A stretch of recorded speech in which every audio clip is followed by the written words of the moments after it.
This week on Jordan Jaunts. We're in Monterosso al Mare, the busiest village in the Cinque Terre. So this week we're finding out if it's really worth the hype. We explore the town, hit the beach, and James gets his kit off. But is Monterosso generally unique? Or once you've seen one Cinque Terre village, have you seen them all? Welcome to Cinque Terre. We're in Monterosso al Mare.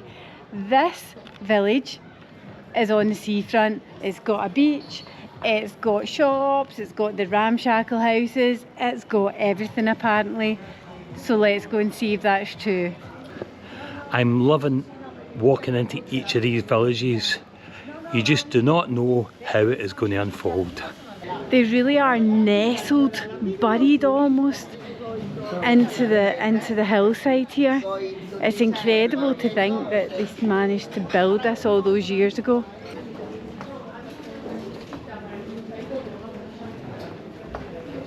Each of the villages has definitely felt distinct. There are similarities between them with the colourful houses and shops, but they do feel distinct.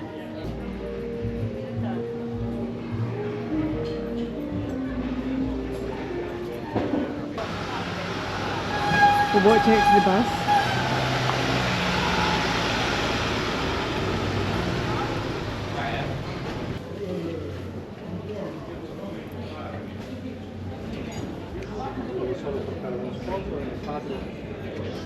Look at that, it's gorgeous. What an attractive basilica behind us. It is gorgeous, isn't it? And it's so well for the rest of the buildings. It's like almost perfect. Of the villages we've visited, this feels like the most ornate. This feels really surprisingly ornate. Look at this for a church.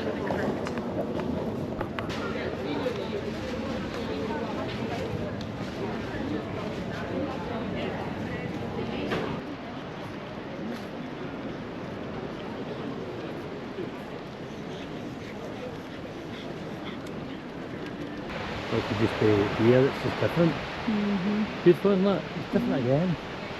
Another morning, another village in Cinque Terre. Monterosso al Mare feels the same Italian holiday feel, but this one feels more like a small holiday resort, more somewhere you would come for a week or two. I feel during these vlogs we have used the same words again and again. Stunning, beautiful, unique. But that's because of where we are. Everything is stunning. So much of it is beautiful. And every place we've been definitely feels unique. Even along this Cinque Terre, I had thought, seen one village, probably seen them all. But yet it doesn't feel that way. They feel unique. Feeling rested after our cappuccino. Now we're going to head round the coast and up to the tower. Come with us.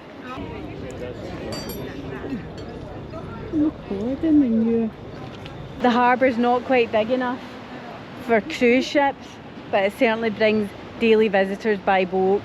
This is lovely, yeah?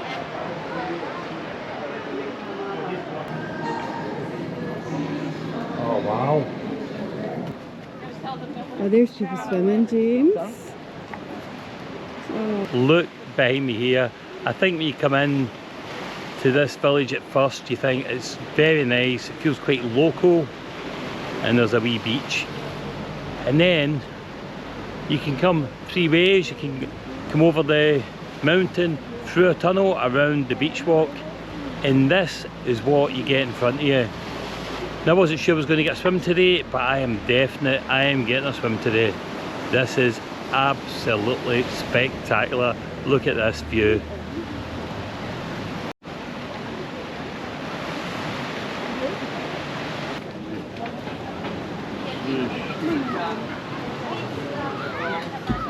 There's so many people walking along the beachfront here. Monterosso definitely feels there's more people staying. Definitely see more cases and more resorty than maybe the rest. I think it's a lot flatter, so it's definitely easier to come here to stay, but if you're, you know, carrying luggage around, it's definitely much flatter than the other villages have been. What an area, isn't it? It's just great to have all these villages so close together, so accessible. And although you can do it by road like us, it's not as easy as it is probably on the train or the boats.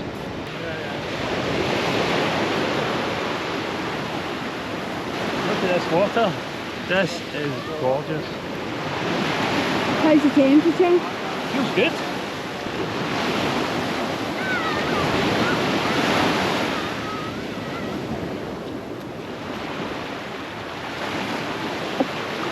Beautiful. I've just had the most wonderful swim. I often talk about the different colours of water around the world in different videos this year.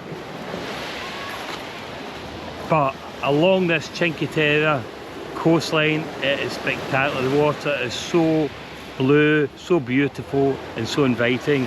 It really is stunningly beautiful. Let's go and show you some more. There's a surprisingly long and busy promenade up here.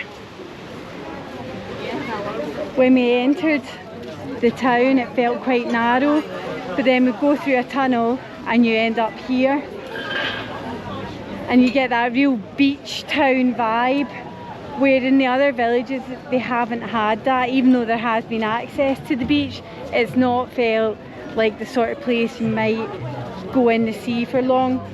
Although I know myself from past experience that I have been in the sea at Riomaggiore and Vernazza.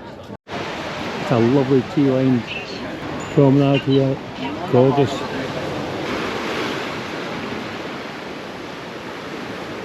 It's so easy to get here from areas around Pisa, so even flying into Pisa and getting yourself along the coast here just makes it so accessible. Loving it here, get a great vibe to it. It has got beautiful hotels. I don't think it's the cheapest because it's probably supply and demand. There's not loads availability. You pay £200–300 a night for a decent hotel, or you can get something maybe 5–6 kilometres out. But be careful with that one. We got one last night that said 4.5 kilometres and it took us 45 minutes. Could have just been my directions to be fair. But loving it. And we'll go and show you the old town. So old town is magnificent as well. It's difficult because I'm trying to make my mind up what's my favourite village or town on the Cinque Terre, and it depends how you feel, what your mission is in that day. But once you've seen them all, put in the comments and decide what you like best.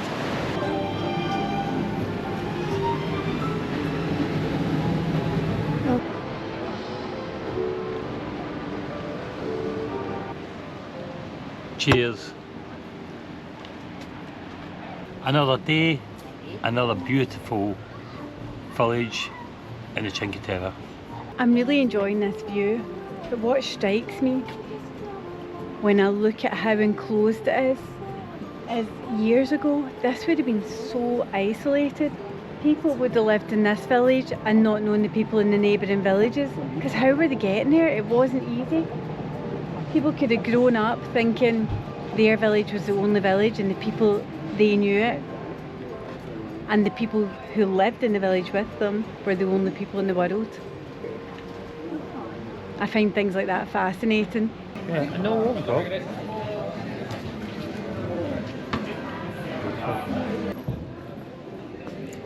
Pasta, look lovely.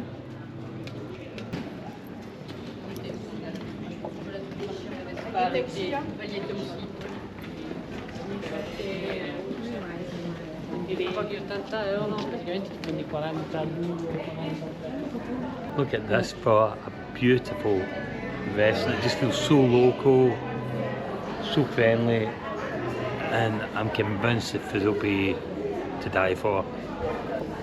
I think there's a lot more to see here, Nicola. Ya te llamo ya que me están llamando, ¿ok?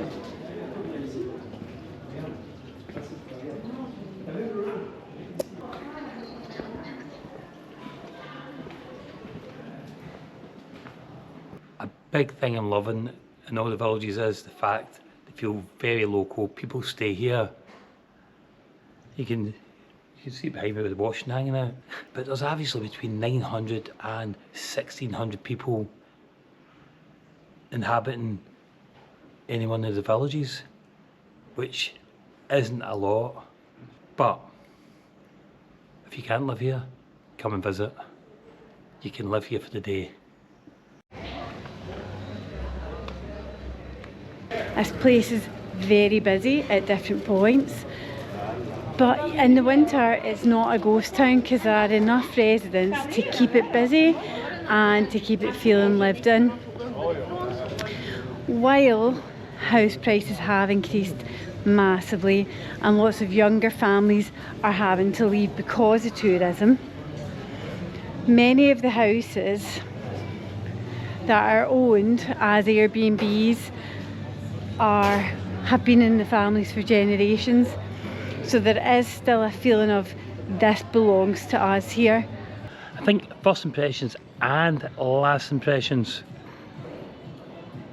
the old town here isn't as nice as the other villages. It's still authentic, it still feels local, but it's not as nice, it's not as well kept, and it's not got so many brilliant eateries, bars, shops. It's quite a small amount compared to the other ones. But what it does have is the beach. We're off to a different village altogether, Corniglia.